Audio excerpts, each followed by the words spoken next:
रुक करते हैं स्पोर्ट्स की खबरों की जानिब। पेशावर ज़ल्मी ने कराची किंग्स को 6 विकेटों से हरा दिया। पेशावर ज़ल्मी के कप्तान वहाब रियाज ने टॉस जीतकर पहले कराची किंग्स को बैटिंग की दावत दी।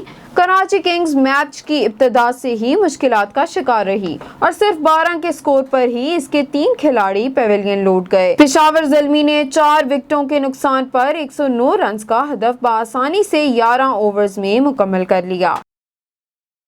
International swimmer Bisma Khan Tokyo Olympics में पाकिस्तान की नुमाइंदगी करेंगी। बिस्मा खान कहती हैं कि स्विमिंग की आलमी गवर्निंग बॉडी फीना के ट्रेनिंग प्रोग्राम में भेजने पर पाकिस्तान स्पोर्ट्स बोर्ड और पाकिस्तान स्विमिंग फेडरेशन की शुक्रगुजार हूँ।